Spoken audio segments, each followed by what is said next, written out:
Today we are going to talk about something very interesting. These days, South Korea seems to be everywhere. We hear Korean songs on the radio, we watch Korean dramas on Netflix, and Korean movies win the biggest awards in the world. Shows like Squid Game and songs like Gangnam Style have become global hits. This makes many people wonder how a small country like South Korea became so powerful in culture. Was it just luck, or was it smart planning? In East Asia, there is a group of countries known as the Asian Tigers. These countries developed very fast and became rich in a short time. The four Asian Tigers are South Korea, Singapore, Taiwan, and Hong Kong. All of them are successful, but South Korea is different. South Korea did not only grow its economy, it also became a global leader in music, movies, dramas, and pop culture. This is what makes its story special. To understand South Korea's success, we need to go back in history. Before 1945, Korea was not a free country. It was under Japanese rule for many years. This changed on August 15, 1945, when Japan surrendered at the end of World War II. On that day, Korea became free. That is why August 15th is still celebrated as Liberation Day in both North and South Korea. At that time, Korea was one united country. After World War II, two powerful countries emerged, the United States and the Soviet Union. These two nations did not trust each other. Because of this, they decided to divide Korea into two parts. The southern part was controlled by the United States, while the northern part was controlled by the Soviet Union. The original plan was to divide Korea only for 5 years, help it develop, and then reunite it as one independent country. Unfortunately, this plan never worked. As tensions increased between the United States and the Soviet Union, the Cold War began. In 1948, elections were held in South Korea, and a new constitution was formed. South Korea officially became a democratic nation. On August 15, 1948, the Republic of Korea was born. Just 1 month later, North Korea became a communist country under a dictatorship. From that moment, Korea was divided into two separate nations. In 1950, North Korea tried to reunite the country, but not through peace. Instead, it invaded South Korea. This started the Korean War, which lasted for 3 years. Millions of people lost their lives, and cities were destroyed. When the war finally ended, South Korea was left completely broken and poor. After the war, South Korea became one of the poorest countries in the world. People struggled to survive, and food and jobs were very limited. The income per person in South Korea was even lower than in some of the poorest countries today. This extreme poverty weakened democracy and created political instability. Because of this situation, South Korea's first president, Syngman Rhee, slowly became authoritarian. He changed laws to stay in power and controlled elections. In 1960, people discovered that elections were rigged. Large protests broke out across the country. As pressure grew, President Rhee fled the country. People hoped democracy would return, but that did not happen. In 1961, a military general named Park Chung-hee took control of the government through a coup. South Korea once again fell under a dictatorship. Even after Park was assassinated in 1979, another military leader took power. For many years, democracy remained suppressed. During this period, the government was afraid of free thinking. It believed that movies, music, and art could influence people's minds. In 1962, strict laws were introduced to control films. Every movie script had to be approved by the government, and finished films were reviewed again before release. Any message against the government was removed. The government allowed action films, martial arts movies, love stories, and propaganda films. Some adult films were also permitted. However, movies that talked about real social or political problems were completely banned. Even foreign music was restricted if it was considered immoral. Because of this heavy censorship, freedom of expression almost disappeared in South Korea. This long period of poverty, dictatorship, and control deeply shaped South Korean society. But this was not the end of the story. Soon, a major change was coming that would transform South Korea forever. In the early 1990s, South Korea finally returned to democracy. With freedom slowly coming back, the country also began rethinking its future.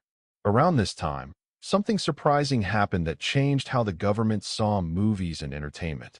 In 1993, a Hollywood movie called Jurassic Park was released and became a massive hit worldwide. The South Korean government noticed how much money this single movie made. A government report compared the money earned by Jurassic Park to selling more than 1 million Hyundai cars. This shocked South Korean leaders. They realized that culture and entertainment were not just fun, they could also be powerful businesses. From that moment, the government started treating movies, music, and TV shows as serious industries. Around the same time, a Korean movie called Seo Pyeonji was released. It was based on traditional Korean storytelling and music. Many people expected it to fail because Hollywood movies usually dominated Korean cinemas. But something unexpected happened. People loved it. The movie sold over 1 million tickets in Seoul alone. This proved that Korean stories could succeed if given a chance. This success changed everything. The government decided to support Korean culture and turn it into an export, just like cars and electronics.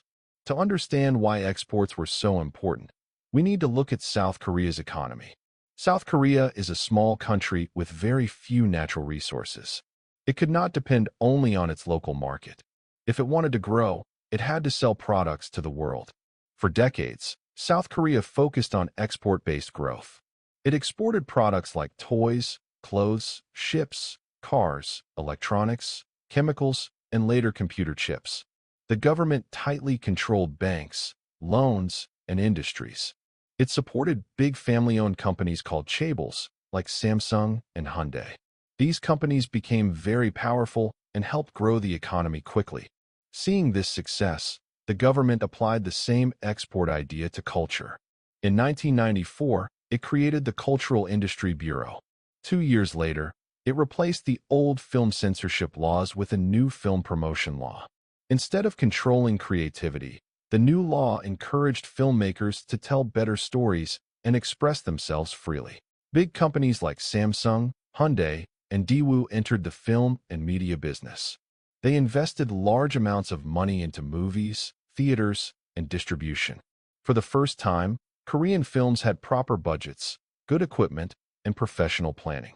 Filmmakers studied what audiences liked and improved storytelling. This led to the creation of Korea's first true blockbuster movie, Shiri. It was an action film with emotions, drama, and Korean identity. Samsung funded the movie with a large budget. When it was released, it shocked everyone by earning more money in Korea than Titanic. This made Koreans proud of their own cinema. However, in 1997, South Korea faced a serious problem. The Asian financial crisis hit the country hard. Banks failed, companies collapsed, and people lost jobs. The country had to ask the International Monetary Fund, or IMF, for help. The IMF blamed powerful chaebols for corruption and risky business practices. As a result, strict rules were introduced. Big companies were told to focus only on their main businesses. This forced chaebols to leave the film industry. At first, this seemed like bad news, but it actually helped. New and young filmmakers entered the industry. Fresh ideas replaced corporate control. During this crisis, South Korea's image in the world suffered. But President Kim Dae-jung saw culture as a solution. He believed that music, movies, and dramas could rebuild the economy and improve the country's global image. Because of this vision, he is often called the culture president of South Korea. In 1999, the government invested heavily in cultural industries. It built concert halls, supported music companies, and created media departments in universities. Karaoke rooms became popular across the country. At the same time, South Korea focused on digital growth. By the early 2000s, the country had one of the fastest internet networks in the world. Most importantly, censorship was removed. Filmmakers were finally free to talk about real problems like poverty, inequality, and corruption. Movies no longer needed government approval. This freedom allowed Korean stories to become honest, emotional, and powerful. This new creative freedom set the stage for something big. Korean culture was no longer just for Koreans. It was ready to travel across borders and reach the world. With creative freedom and strong internet access, South Korean content was finally ready to go global. A new generation of filmmakers, writers, and musicians began telling stories that felt real and emotional. These stories talked about everyday life, struggles, dreams, and social problems. People around the world could relate to them, even if they were not Korean. One powerful example is the movie Parasite. This film talked about the gap between rich and poor people. It showed how inequality affects families and society. Instead of hiding these problems, the film openly discussed them. People across the world connected with the story because inequality exists everywhere. Parasite went on to win major awards, including the Oscar for Best Picture, becoming the first non-English movie to do so. Korean movies also explored many genres. Some were dark thrillers, others were emotional dramas, romances, or comedies. Films like Old Boy gained international fame and were even remade in Hollywood. Over time, Korean cinema stopped being seen as foreign and started being respected as world-class storytelling. At the same time, Korean television dramas, known as K-dramas, started becoming popular in other countries. These shows stood out because of their emotional depth. The characters felt real, the relationships felt honest, and the stories were carefully written. K-dramas covered many themes, from history and fantasy to office life and crime. They were also visually beautiful and well-produced. Another important reason for the success of K-dramas is their writers. Most Korean drama writers are women, and they focus strongly on emotions, relationships, and character growth. This made the shows addictive and easy to connect with. People didn't just watch one episode, they wanted to watch the whole series. Then came the global explosion of Korean music, known as K-pop. Music companies created a unique training system. Young talents were trained in singing, dancing, acting, and communication for years before debuting. This system was strict, but it produced highly skilled performers. Groups like BTS and Blackpink became global superstars. BTS broke many records. They performed at the United Nations, met world leaders, and topped music charts worldwide. Their fans, called the BTS Army, became one of the most powerful fan communities on the internet. Blackpink also gained massive popularity, performing at global events and collaborating with international artists. K-pop songs often mixed Korean lyrics with English lines. This helped non-Korean listeners connect with the music. Earlier, PSY's Gangnam Style proved this idea could work. Its catchy tune and fun dance made it the first YouTube video to cross 1 billion views. After that, Korean music never looked back. All of this created something called soft power. Soft power means influencing the world not through weapons or money, but through culture. South Korea used movies, music, and dramas to shape how the world sees the country. Tourism increased, global respect grew, and the economy benefited.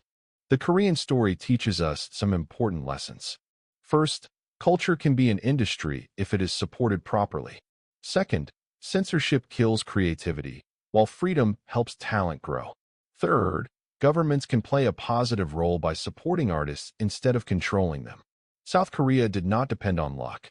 It followed a clear strategy. It invested in people, education, technology, and freedom of expression. Small countries and developing nations can learn from this. With the right support, local cultures can also become global. In the end, South Korea's rise as a cultural superpower shows how powerful stories can be. When people are free to tell honest stories, the world listens. And sometimes, those stories can change how an entire country is seen forever.